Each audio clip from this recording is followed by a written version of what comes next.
Mac reached for the switch that would start the diesel. Oops, I'm sorry. We're on Chapter 9. It's called Hijacked.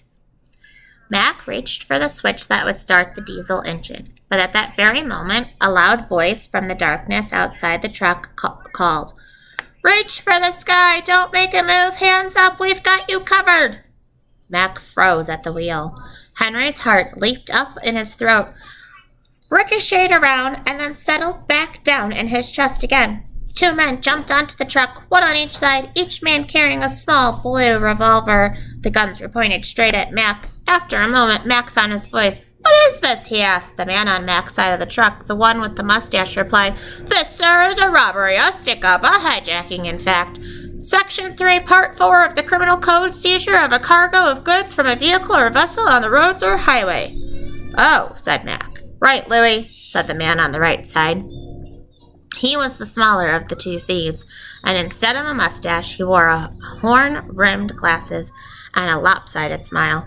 "I'm Lefty. He is Louie," the man went on. "People get us mixed up sometimes, but I don't know why." "My name is Henry Green, and he's Mac. Pleased to meet your acquaintance, I'm sure," said Louie, even under these unfortunate circumstances. Polite as they seemed to be, Lefty and Louie were still pointing their guns at Mac and Henry. "You sure you want to do this?" Mac asked slowly. He seemed to be confused by the hijackers. "I think you're going to be in a whole lot of trouble." "Trouble?" said Louie. "You will be in trouble if you don't do exactly what I say. Now climb up to that bunk up there, both of you, so we can get on with the job." Henry did as he was told, and Mac following slowly behind him.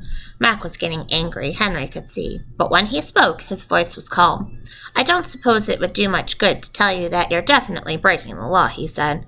Louie laughed. "Breaking the law? Mister, we are fracturing it." And with that, Lefty jumped into the driver's seat. Louie took his place beside him and began to roll.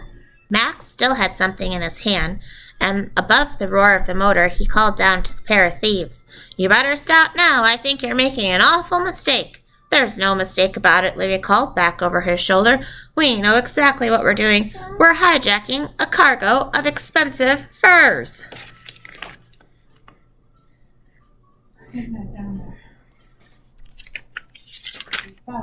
Mac looked dumbfounded and confused at this last piece of news. "Furs?" he cried out. "Furs?" And with that, he started to laugh.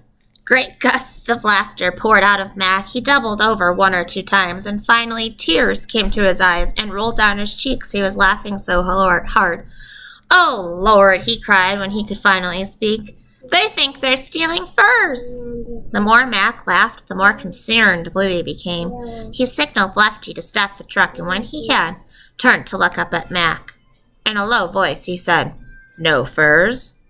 Mac, taking care to keep a straight face, simply replied, "No furs." "Then what?" Louie began as Mac interrupted. "Candy bars!" Mac shouted, the laughter beginning again. "Candy bars!" "Oh, no," Louie said. "Candy bars with almonds." "Nuts!" explained Lefty. "And some without almonds. What are we going to do with a load of chocolate bars, genius?" Lefty demanded of Louie. "Some with crunch, some without crunch." "Chocolate bars? I can't believe it," Louie mumbled. "You said this job would be like taking candy from a baby." Lefty said in an angry way. "But chocolate bars?" "And some with caramel." As Mac continued his roll call of the various kinds of candy the truck carried, the two thieves sat silently in the front seat, staring at each other. It was plain that they were amazed. After a while, Lefty spoke. "Well, what do we do now?" he asked Louie. "I don't know, but I'll think of something. Meanwhile, let's get this truck to the hideout, and some of it with peanut butter, but none of it with furs." With Mac's laughter ringing in their ears, the unhappy thieves looked glumly ahead as the truck rumbled through the night. Chapter 10. Taking a Licking. They traveled for a long time. Lefty was driving very carefully, making sure he kept the big truck within the speed limit. From his perch up in the bunk, Mac was keeping a watchful eye on their route. Henry tried to keep watch too, but as the hours flew by, he found himself nodding to sleep. He was soon asleep, his head cradled on Mac's chest. As the first streaks of dawn appeared in the eastern sky, the big man was still holding his arms about the boy, cushioning his body from the shocks and the jolts of the road. As the truck shifted gears slowly, Henry's eyes opened. "Shh," Mac whispered, a finger held to his lips. "Where are we?" Henry whispered in turn. Mac put his mouth almost against Henry's ear before he answered. "Far out in the country, a long way from nowhere. Now when we get where we're going," he continued, "I want you to keep a sharp eye on me. Don't do anything sudden and don't run. Let's just be very careful, you hear?" Henry nodded. He would follow Mac's lead and do as he was told. The big man was a person you could trust, especially in a scary spot. They were traveling along a 2-lane road now, with just a few hours set wide apart. Lefty was driving the big truck very slowly, looking right and left at every crossroad. "And any time now, we're going to turn off," Mac whispered. Henry agreed. They must be very close to the thieves' hideout, he thought. Lefty slowed the truck almost to a crawl and turned down a small dirt road.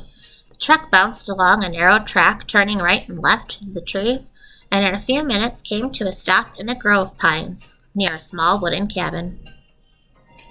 When Lefty had turned off the motor, Louie called up to them. "Gentlemen, we have arrived. Last stop, everybody off." Lefty and Louie opened the cab doors and stepped out to the truck. "Easy now, you two. No sudden moves, no funny business, no tricks, you right?" "No tricks," Mac said quietly. Louie had his gun in his hand again, Henry could see. With the gun pointed squarely at Mac, the thieves led them into the cabin. It was one room, dirty and desolate looking. A wooden table and chairs stood in one corner, and Louie prodded Mac and Henry in that direction. There were no windows in the cabin and no light either, until Louie lit a small lantern that hung from the rafters. Lefty pulled a chair over near the door and sat there, watching them carefully. "Well, now," Mac said, "what comes next? What comes next is up to you. Play it smart, and we leave you here when the job's over. Give us trouble, and just don't give us any trouble." With that, Louie drew a chair over near Lefty, and the two of them fell into a quiet conversation. Lefty was angry, that much was clear. "What do we do with a load of candy?" "Looks like our friends over there brought a pack of trouble," Mac said to Henry. "Instead of first, they got something they don't want." "Ha ha," said Henry, and they both had a quiet chuckle, followed by several minutes of quiet giggles. When the mirth had subsided, Henry asked Mac what was really going to happen. "I don't know," Mac said, "except for this. If either one of them tries to put a hand on you, I personally will lay them out flat. So don't you worry, here." There was a kind of iron in Mac's voice now, and Henry was sure that when the moment came, the big man could be ready for it. Just then, out of the corner of his ear, Henry heard a faint and faraway sound. It could have been a dog barking. Mac heard it too, and the two of them sat quietly listening. It was barking all night, all right, but now there seemed to be two dogs barking. Mac put his hand on Henry's arm. "No noise now," he said. "Listen." The barking got louder and closer. As the seconds ticked by, Louie and Lefty had heard it too. They stood near the closed door listening for all that they were worth. You had to be deaf not to hear the chorus of yelps and howls. It was getting louder and louder with every moment. "Keep them covered," Lefty shouted against the din. "I'm going out to see what's happening." Lefty shuffled over the corner where Mac and Henry sat. Louie opened the door and froze on the spot, but only for a split second. For at that exact moment, a big German shepherd came sailing through the doorway and landed on Louie's chest. Louie was knocked flat on his back. His gun clattered across the floor. Behind the German shepherd came a whole army of yelping, barking dogs, all headed straight for Henry. Why are they headed straight for Henry? Airedales, Dobermans, a brown and white collie, several Cocker Spaniel, and setters, and a small French poodle. They were yelping and jumping and barking enough to fill the little cabin with noise and confusion. Lefty was stunned, speechless, absolutely confused by the dog riot that was taking place before him. But Mac knew what he was about. In a flash, he pounced on Lefty and took the gun right out of his hand. Then he leaped to where Louie's gun had fallen and scooped that one up too. One gun in each hand, Mac whirled to face the pair of confused crooks. Louie was still on the floor. Lefty was surrounded by a pack of yipping, yapping dogs. Even if he wanted to run, he couldn't. Henry, of course, was the star attraction for the animal army. They were licking him as if he was some sort of new dog yummy treat. Why were they licking him? His arms and legs and face were covered with happy licking dogs, and all of it made him laugh so hard he could scarcely protest. While this was going on, still more dogs were racing into the tiny cabin, and behind them came people, most of them with leashes in their hands, and all with the same puzzling story.